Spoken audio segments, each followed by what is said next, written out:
Choosing the best solar panel for your system is paramount to getting the highest return on investment. Panel technology is moving forward all the time, and in this video I'm going to show you 10 of the best solar panels on the market and talk about why I'd recommend using different ones in different situations. There are a few new solar panels that are due for release this year, including the new Aiko Neostar 3, which is over 24.3% efficient. Is it cost effective to wait for that, or should you jump on the bandwagon and get solar installed as soon as possible? Also, did you know that the best solar panel changes depending on your system type and your goals for the project? If you have a pitched roof system, then you don't want to use the same panel that you would use if you're getting a flat roof or ground mounted system.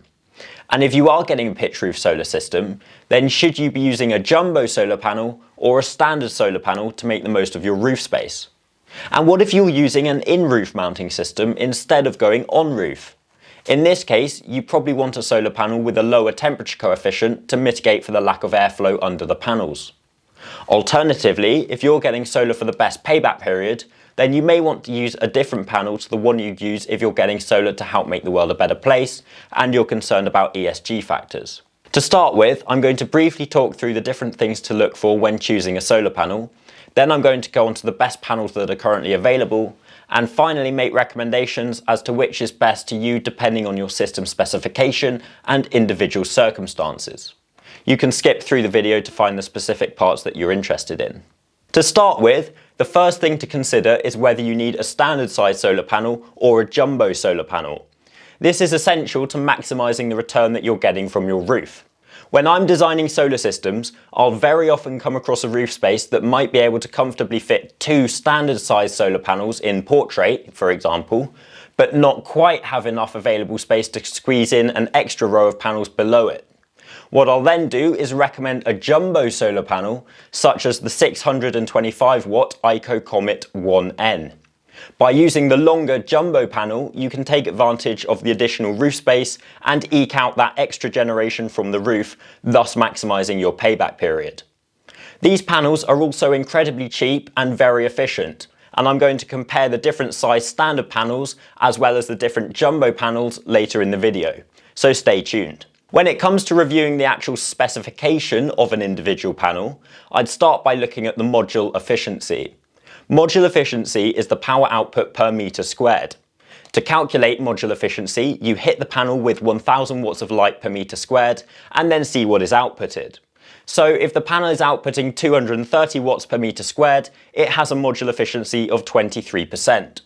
This is not to be confused with cell efficiency, which is to do with how effective the actual photovoltaic cells within the panels are. In 2025, commercially available solar panels are starting to crack the 23% to 24% efficiency milestone. If you're using a panel that's between about 22.5% and 24% efficiency, then you're in the right ballpark. Next, you'll want to look at the silicon structure, as well as the type of semiconductor used in the panel.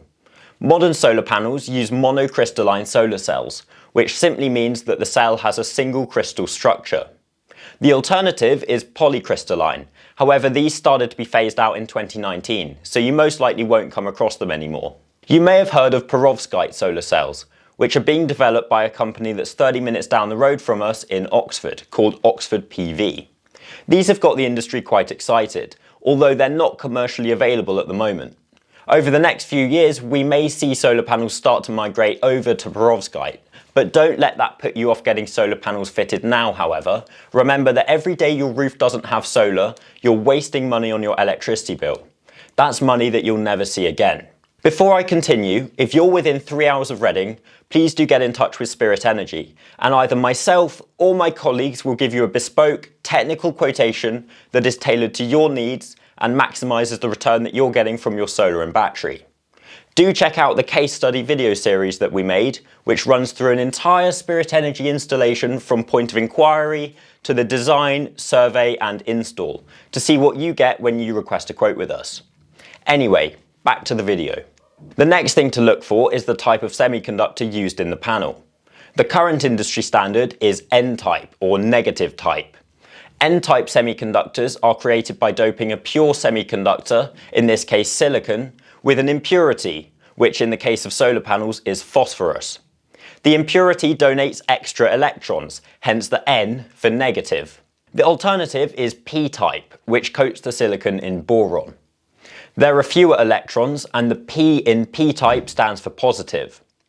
P-type can suffer from something called the boron-oxygen defect, and N-type are more resistant to the light-induced degradation that solar panels experience. Basically, N-type panels have a better cell degradation and performance warranty, so you'll want to choose one of those. We get a wide range of weather conditions in the UK. Temperatures range from below 0 to above 30 degrees. Panels are rated to operate in temperatures far harsher than these, however they perform better at lower temperatures. Panel specifications are provided at standard test conditions, which are 25 degrees Celsius cell temperature. And then temperature coefficients are provided to quantify how the output of the panel will be affected by changing temperature. All quality solar panels should have a temperature coefficient below minus 0.3% per degree Celsius. The better end of the scale will be around minus 0.26% per degree C. So the lower the temperature coefficient, the better it'll be for your system's overall efficiency. This is particularly relevant for in-roof panels. You also need to consider how the panel will perform throughout its lifetime. A panel might seem attractive initially, but if it degrades very quickly, then after a few years that's going to have a notable impact on your generation. It's important that your installer takes solar panel cell degradation into account when modelling for your solar system's performance over a long period of time. There are a few things that contribute to solar panel degradation.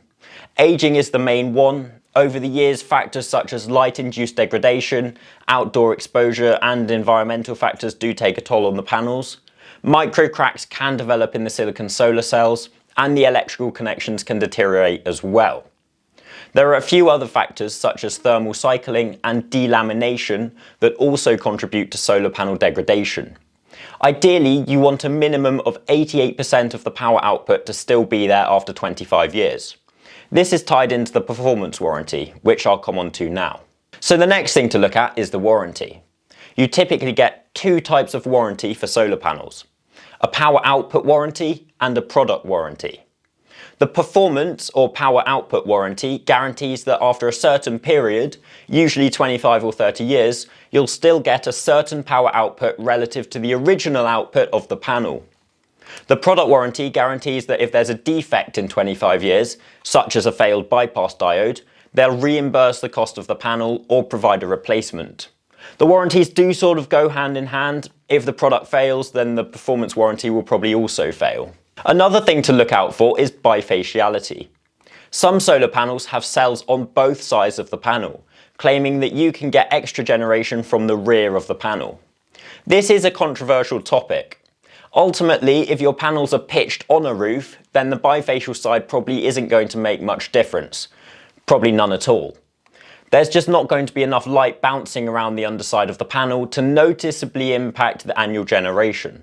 See my video where I compare the Raya Fusion 2 bifacial panel to the Aiko Neostar panels. I talk a lot about bifaciality in this video. I think that the bifacial side will make more of a difference for ground-mounted systems with multiple rows of panels. In this case, one row of panels may reflect light onto the underside of the next row of panels, but I'll talk about more on this later. Of course, when choosing a solar panel, you also need to consider the price. Most of the best solar panels are all within 20% of each other when it comes to price. However, there are a few, such as the SunPower Maxeon, that cost a lot more. Is it worth paying more for those? Well, I'll come on to that. Something that I haven't touched on is whether you need an AC module. I'm not going to look at those in this video as I don't recommend them for a few reasons.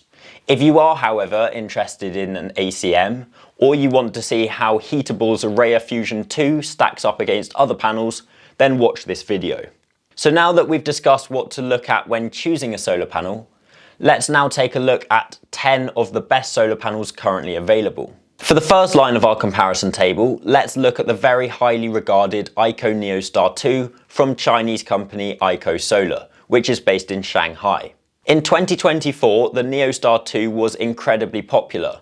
This is because of how efficient and cost-effective it is, making it an ideal standard-sized solar panel. It's also really sleek, and the electrical contacts are on the back of the panel, meaning that you get a seamless, deep black look. The 460 watt Neostar 2 is 22.8% efficient, uses monocrystalline solar cells with N-type semiconductors, has a temperature coefficient of minus 0.26% per degree Celsius, and as for cell degradation, the performance warranty says that 88.85% of the original power output capacity will still be there after 30 years.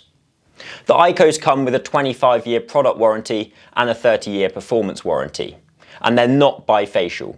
When it comes to comparing the price of the panels I'm looking at, I'm going to use this Aiko panel as a baseline and then compare other panels to these in terms of percentage increase or decrease. Alternatively, if you're not looking for an all-black panel, then you could have a look at the 470 watt Neostar 2. These are 23.1% efficient. There is a new Aiko panel due out in the next few months called the Neostar 3. We don't have much information on this apart from the fact that the top range model should be 24.3% efficient and about 485 watts. The all-black version is expected to be 475 watts and 24.1% efficient. As we don't have any information, I'm going to assume that at the very least, the rest of the stats should be the same as the Neostar 2, but probably better. The next panel to look at is the Eurener NEXA 500 watt module from Spanish company Eurener Solar. The NEXA is a 23.1% efficient monocrystalline solar panel with N-type semiconductors. It has a temperature coefficient of minus 0.29% per degree C. The cell degradation warranty says that there should be 88% retained capacity after 30 years. Unlike the Aikos, the Eureners do come with a 30-year product warranty as well. However, that's only available if you get them through a solar installer, which is a Eurener premium partner, such as Spirit Energy. If you don't get them through a premium partner, then the warranty is 25 years. Like the Aikos, the performance warranty is still 30 years. The Eurener NEXA panels are bifacial, meaning that they can take advantage of light rays that are bouncing around underneath or behind the panel as well as on top of it. The NEXA panels do cost a bit more than the Aikos, and you'll pay about 22% more per panel. The next one on the list is the more premium REC Alpha RX 460 watt from Norwegian company REC. The Alpha RX 460 watt panel delivers 22.6% efficiency. The cell technology is monocrystalline with N-type semiconductors. The temperature coefficient is very good, at minus 0.24% per degree Celsius. The performance warranty states that 92% of the original power output will remain after 25 years. The product warranty is also 25 years if installed by an REC certified installer. Like the Eurener, the panel is bifacial, enabling it to capture additional light reflected underneath or behind the panel.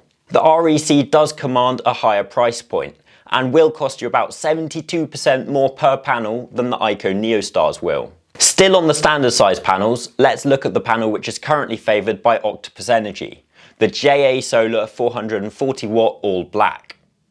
This is 22% efficient monocrystalline with N-type semiconductors and has a temperature coefficient of minus 0.3% and a retained capacity of 87.4% after 30 years. It has a 25-year product warranty and a 30-year performance warranty, and is also bifacial. The JA 440 watt is very cheap and is actually about 88% of the price of an Aiko Neostar 2. Why Octopus are favouring this panel, I don't really know. It's a fine panel, but just doesn't really compete with the likes of the Aikos and the Eureners. I expect that they order these panels in huge quantities, which makes sense as they can pass the lower costs onto their customers with a more competitive price. However, they're not going to maximise the return that you're getting from your roof. This is why I always recommend getting a quote from a local family solar specialist, as they'll likely do a better job of getting you the highest return on investment. You can check out my other video which compares the approach and mindset of Octopus with that of a local solar specialist.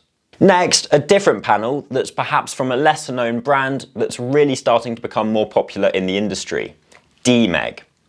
The DMEG 450 watt all black module delivers 22.5% efficiency and uses monocrystalline N-type bifacial cells with double glass. It has a temperature coefficient of minus 0.29% per degree C. The The power output warranty ensures 87.4% of the initial output will remain after 30 years. The product warranty for the panel is 25 years. This panel is bifacial as well, and it's also very cheap and is actually 73% of the price of an Aiko Neostar 2. This wouldn't be a panel review without mentioning a model from SunPower. So lastly, let's look at the SunPower 450 watt P7 bifacial panel. It's 22.2% efficient, uses N-type semiconductors, and has a temperature coefficient of -0.29% per degree Celsius. It has a performance warranty guaranteeing 87% retained capacity after 30 years, and a product warranty that's 30 years long as well. The price is around twice that of the Aiko panel. It's a shame to see what's happened to SunPower. Their panels just aren't the best anymore. They're not the most efficient and they're not the highest output, but they're still trying to command a very high price point. It will be interesting to see how they adapt to the increased competition from Chinese suppliers. So that's our list of the top spec industry standard panels. I'm now going to quickly look at two jumbo panels, which are also important to include for those that will make better use of their roof space by going with a larger panel instead of a standard size panel. It's important to note that jumbo panels are typically used for commercial roof spaces, and so are 1, rarely all black, and 2, may not be MCS certified, as you don't need MCS certification for large commercial solar systems. The panels I'm going to look at now are all MCS certified. However, if you're looking at other options, then make sure you check that. First up, we have the Aiko Comet 1N. This is a 620 watt panel, which is 24% efficient. It's monocrystalline and N-type, with a performance warranty guaranteeing 88.85% after 30 years. The temperature coefficient is 0.26% per degree Celsius. It comes with a 15-year product warranty and 30-year performance warranty. The price is 78% of that of the regular Neostar 2. Next, we have the LONGI HIMO X6 Explorer. This panel is 22.3% efficient, monocrystalline, and it uses P-type semiconductors. The degradation warranty states 88.9% after 25 years, and it has a product warranty of 15 years. The temperature coefficient is -0.29% per degree Celsius. It's also not bifacial. The price of this panel is 85% of that of the Aiko Neostar 2. Finally, we have the DMEG 585 watt jumbo solar panel. This panel is 22.6% efficient and is monocrystalline with N-type semiconductors. The temperature coefficient is -0.29% per degree Celsius, and the performance warranty guarantees 87.4% after 30 years. The product warranty is 15 years. Unlike the Aiko panel, this is a bifacial jumbo panel. So there's a list of the best panels available on the market at the moment. But which should you be looking at using depending on your situation? Well, for the pitched on-roof system, you're most likely going to be looking at the Aiko Neostar 2 or Neostar 3, because it's largely winning across the board. Alternatively, you could look at the Eurener 500 watt if you'd like a slightly more premium panel with a better product warranty that isn't made in China. If you're getting a solar system on a pitched roof, then don't be fooled by the fact that it's bifacial. While the datasheets claim that bifacial panels do increase the output quite significantly, don't expect that to happen much at all for on-roof systems. There's likely not going to be enough light actually getting under the panels and reflecting back off the tiles to make a notable difference to the annual output from the system. The SunPower panels are great, but I just don't think they justify the price point. A few years ago, SunPower had 400 watt modules, whereas the rest of the playing field were manufacturing 300 watt modules or thereabouts. This meant that the SunPowers were worth the money. However, nowadays their technology is not far forward enough to justify the additional cost. If you want a really premium American panel with a great warranty and low cell degradation, then go for SunPower. Alternatively, if your installer has tried out some different designs and worked out that a jumbo solar panel is going to give you the best return on investment by covering a larger area of roof space, then you're going to want to use the Aiko Comet 1N. This is a pretty clear winner, but alternatively, you could use the DMEG panel, especially if you do want the bifacial side, for example. If your solar system is ground mounted or pitched at 10 degrees on a flat roof, then this would possibly change my answer. Very often, in this sort of setup, you'd have multiple rows of panels, and this is where the bifaciality could start to make a difference. What will happen here is that one row of panels will reflect light onto the back of the next row of panels. And that's when the claims that the manufacturers make about how much extra generation you can achieve could start to ring true. So if you are going for a ground mounted or flat roof system with multiple rows, I would be looking at a bifacial panel. So then you have the Eureners or the RECs or the JA Solars or either of the DMEG panels. Really it comes down to space. If you're on a flat roof and it's a bit of a tight fit, then you're probably better off with the Eureners or RECs. If you have a large flat roof or ground mounted system where presumably space isn't much of an issue, then I'd probably recommend the larger jumbo DMEG panels, as you'll get more bang for your buck. Next, what if you have a solar system with a lot of shading? Which panels will do best at mitigating this? Well, all modern panels come with bypass diodes and half cell technology built in, which will go a long way to ensuring that individual panel shading doesn't have a negative impact on the rest of the system. All standard panels come with 3 bypass diodes. However, the REC Alpha 460 RX panels actually have 4 bypass diodes. So if you have a bit of shading, you can use the REC Alpha RXs and trust that they'll do a better job of eking out that extra bit of generation. Incidentally, the REC Alpha RX panels are also 60% higher voltage than the Aiko panels, which makes them great if you have a roof that can maybe squeeze 2 or 3 panels on, as you'll have a higher chance of hitting the MPPT's minimum input voltage with lower light levels by using higher voltage panels. See this video to learn more about that. If you have an in-roof solar system, you don't need to worry about bifaciality at all, but you probably should take temperature coefficient into consideration, as the panels will probably get hotter due to less airflow. So then a panel with lower temperature coefficient like the Aiko panel would come in handy. Of course, this does come down to which in-roof system you use, as some of the mounting systems only work with certain panels. Finally, which panel is best if you're looking for the most ethically made products possible? Well, DMEG say that their panels are made with 100% green production. They're also HC4, which is a very high fire classification for solar panels. The Eureners claim to use recycled materials and have a Class A fire rating. The Aikos won a 2024 ESG Transparency Award.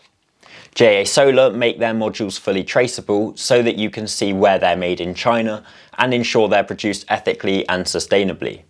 So really, it depends on what you're looking for, whether it be fire safety or ethics, and whether you're willing to compromise on efficiency and panel functionality in order to source the most sustainable kit. Thanks for watching, and do let me know your thoughts in the comments. I hope this video was interesting, and do check out our other videos to learn about all things solar and battery in the UK. And if you're within 3 hours of Reading, do get a quote from Spirit Energy.